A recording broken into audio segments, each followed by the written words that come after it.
ಬನ್ನಿ ಸ್ನೇಹಿತರೆ, ನಮ್ಮ ನಮಸ್ತೆ ಹಿಂದೂಸ್ತಾನ್ ಮೈಸೂರು ಇಂದಿನ ಎಪಿಸೋಡ್ಗೆ ಎಲ್ಲರಿಗೂ ಸ್ವಾಗತ ಸುಸ್ವಾಗತ. ನೋಡಿ, ಇಂದಿನ ವಿಷಯ ಕಾವೇರಿ ಇಶ್ಯೂ. ಕಾವೇರಿ ವಾಟರ್ ಅಂದ ತಕ್ಷಣ ನೋಡಿ ಇಲ್ಲೇನಾಗುತ್ತೆ, ಹಳೆ ಮೈಸೂರು ಪ್ರಾಂತದಲ್ಲಿ ಮಹಾರಾಜರು ದಿವಾನ್ ಶೇಷಾದ್ರಯ್ಯರಾಗಿದ್ದಾಗ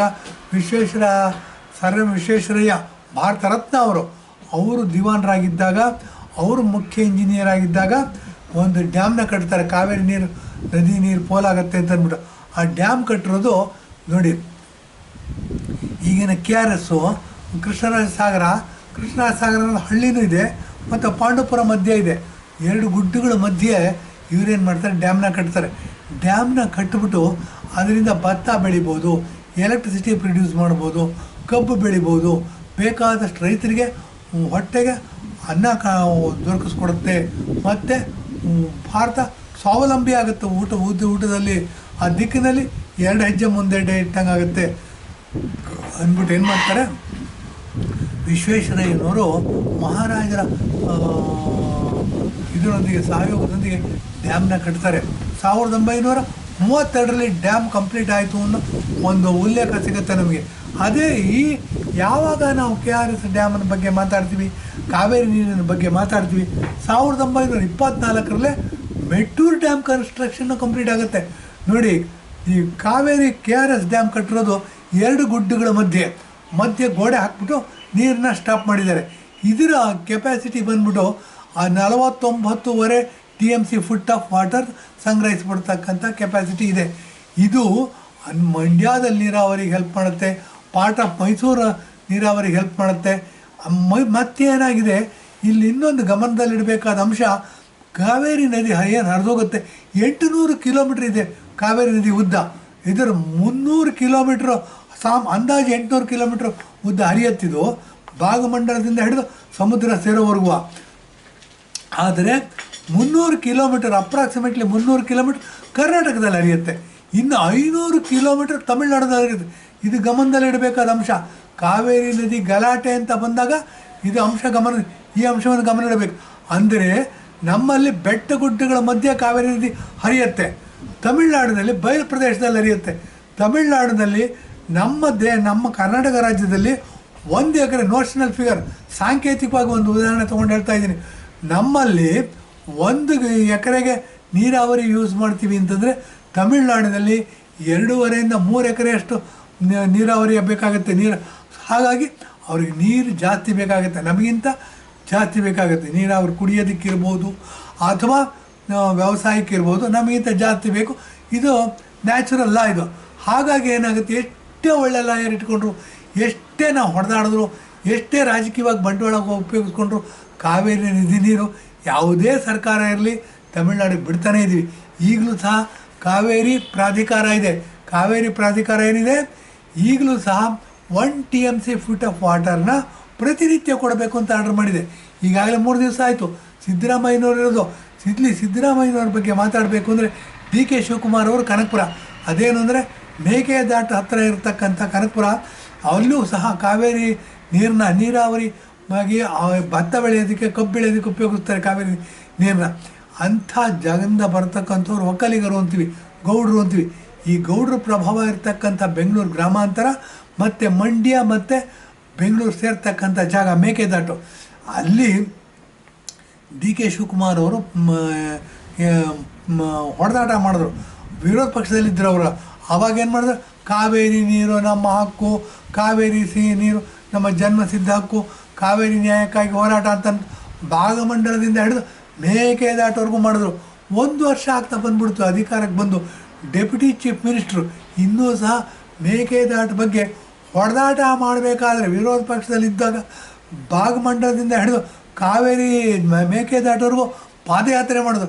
ಆವಾಗಿದ್ದಿದ್ದು ಉತ್ಸಾಹ, ಉಲ್ಲಾಸ, ಚೈತನ್ಯ ಎಲ್ಲಿ ಹೋಯ್ತು ಸ್ವಾಮಿ ಅಂತ ಕೇಳಿದ್ರೆ ಎಲ್ಲ ಸತ್ತೋಗ್ಬಿಟ್ಟಿದೆಯಾ ಅಂತ ನಿರ್ಧಾರಕ್ಕೆ ಬರ್ಬೋದು.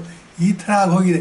ಇಂಥ ಕಾವೇರಿ ನದಿ ನೀರು ನೋಡಿ, ಇಲ್ಲಿ ಸುಮಾರು 50 TMC ನೀರು ಹಿಡಿಯುತ್ತೆ ಅಂತ ಹೇಳ್ಬೋದು KRS ಡ್ಯಾಮ್. ಮೆಟ್ಟೂರು ಡ್ಯಾಮ್ ನೋಡಿ, ಮೆಟ್ಟೂರು ಡ್ಯಾಮಿನ ಬಗ್ಗೆ ಮಾತಾಡಬೇಕು. ಮೆಟ್ಟೂರು ಡ್ಯಾಮು ಸುಮಾರು 96 TMC ಫುಟ್ ಆಫ್ ವಾಟರ್, ಅಂದರೆ ಡಬಲ್ KRS ಎಷ್ಟು ಹಿಡಿಸುತ್ತೆ ಅದರ double the capacity Mettur dam ಇದೆ. ಮೆಟ್ಟೂರು ಡ್ಯಾಮ್ ಕಟ್ಟಿರೋದು ಬಯಲು ಪ್ರದೇಶದಲ್ಲಿ. ಅದನ್ನು ಅಲ್ಲೇನಾಗುತ್ತೆ ನೋಡಿ, ಶ್ರೀರಂಗಮ್ಗೆ ಹೋಗಬೇಕು. ತಿರುಚಿ ಒಳಗೆ ಶ್ರೀರಂಗಮ್ ಇದೆ, ತಿರುಚಿ ಡಿಸ್ಟ್ರಿಕ್ಟಲ್ಲಿ ವಿಶಾಲವಾದ ಬಯಲು ಪ್ರದೇಶ. ಅಲ್ಲಿ ಭತ್ತ ಬೆಳೀತಾರೆ. ನಾವೇನು ಭತ್ತ ಬೆಳಿತೀವಿ ಅದಕ್ಕಿಂತ ಜಾಸ್ತಿ ಬೆಳೀತಾರೆ. ನಮ್ಮದು 1 ಎಕರೆ ಇದ್ದರೆ ಅವ್ರು 2.5-3 ಎಕರೆನಲ್ಲಿ ಪಟ್ಟು ಜಾಸ್ತಿ ಜಮೀನಲ್ಲಿ ಅಗ್ರಿಕಲ್ಚರ್ ಮಾಡ್ತಾರೆ, ವ್ಯವಸಾಯ ಮಾಡ್ತಾರೆ.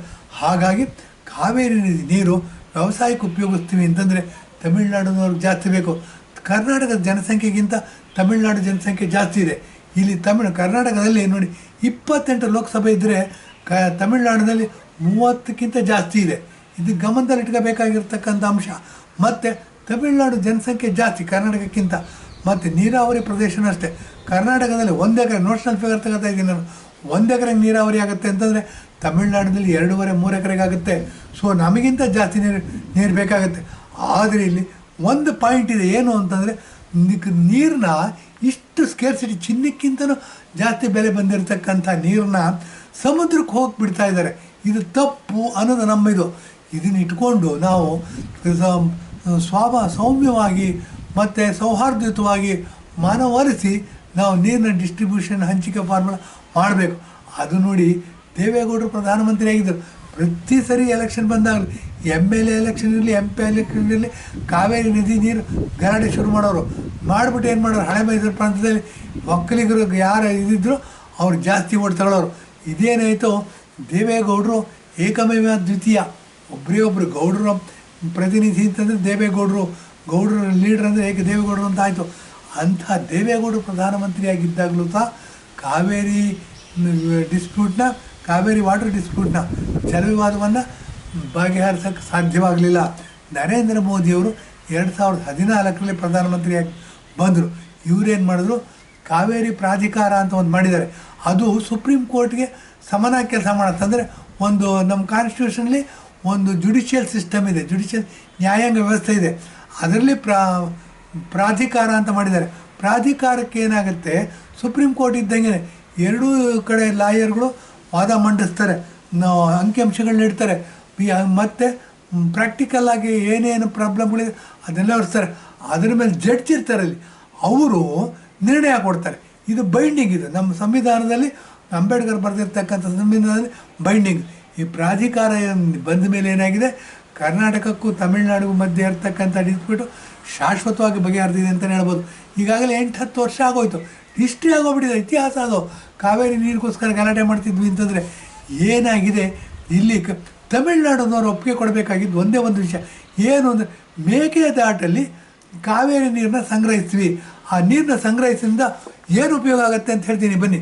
ಈ ಮೇಕೆದಾಟಿನ ನೀರು ಏನಾದರೂ ಉಪಯೋಗ ಆಗುತ್ತೆ ಅಂತಂದರೆ ನೋಡಿ, ಜೋಲಾರ್ಪೇಟ್ ಅಂತ ಹೇಳ್ಬೋದು, ಅಥವಾ ಮುಂದಕ್ಕೆ ಹೊಗೇನಕಲ್ ಫಾಲ್ಸ್, ಅಲ್ಲಿಂದ ಮುಂದಕ್ಕೆ ನೀರು ಬಿಟ್ಟರೆ ತಮಿಳ್ನಾಡಿಗೆ ನೀರಾವರಿ ಅನುಕೂಲ ಆಗುತ್ತೆ. ಬೆಂಗಳೂರಿಗೆ ಸ್ವಲ್ಪ ಕುಡಿಯೋ ನೀರಿನ ಪ್ರಾಬ್ಲಮ್ ಸಾಲ್ವ್ ಆಗುತ್ತೆ, ಯಾಕೆಂದರೆ ಬೆಂಗಳೂರಿಗೆ ಹತ್ತಿರ ಇದೆ ಮೇಕೆದಾಟು, ಕುಡಿಯೋ ನೀರಿನ ಪ್ರಾಬ್ಲಮ್ ಸಾಲ್ವ್ ಆಗುತ್ತೆ. ಹಾಗಾಗಿ ತಮಿಳ್ನಾಡಿನವರು ಸೌಹಾರ್ದಯುತವಾಗಿ ಕೂತ್ಕೊಂಡು ಕರ್ನಾಟಕದವ್ರ ಜೊತೆಗೆ ನೋಡಿ ಮೇಕೆದಾಟಕ್ಕೆ ಡ್ಯಾಮ್ ಕಟ್ಟೋದಕ್ಕೆ ಕೊಡಬೇಕು, ಪರ್ಮಿಷನ್ ಕೊಡಬೇಕು, ಸಮಸ್ಯೆನೇ ಇಬ್ಬರು ದ್ವಿಪಕ್ಷೀಯವಾಗಿ ಬಗೆಹರಿಸ್ಕೋಬೇಕು, ಬೈಲ್ಯಾಟ್ರಲ್ ಬಗೆಹರಿಸ್ಕೋಬೇಕು ಅಂತ ಅಂದ್ಬಿಟ್ಟು ಕರೆ ಕೊಡ್ತಾಯಿದ್ವಿ. ಈ ಕರೆ ಕೊಡೋದ್ರಿಂದ ಏನಾಗುತ್ತೆ, ನೀರಾವರಿಗೆ ಉಪಯೋಗಿಸ್ತಕ್ಕಂಥ ಮೇಕೆದಾಟಲ್ಲಿ ಡ್ಯಾಮ್ ಮಾಡಿದ್ರೂ ಸಹ ನೀರಾವರಿ ಉಪಯೋಗ ಆಗೋದು ತಮಿಳ್ನಾಡಿನವ್ರಿಗೆ.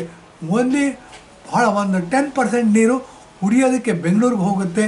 ಇದಕ್ಕೆ ಒಪ್ಪಿಗೆ ಕೊಡೋದು ಮಾನವೀಯ ದೃಷ್ಟಿಯಿಂದ, ಮಾನವೀಯ ಮೌಲ್ಯಗಳ ದೃಷ್ಟಿಯಿಂದ, ಮಾನವತಾವಾದದಿಂದ ಇದು ಅನುಕೂಲ.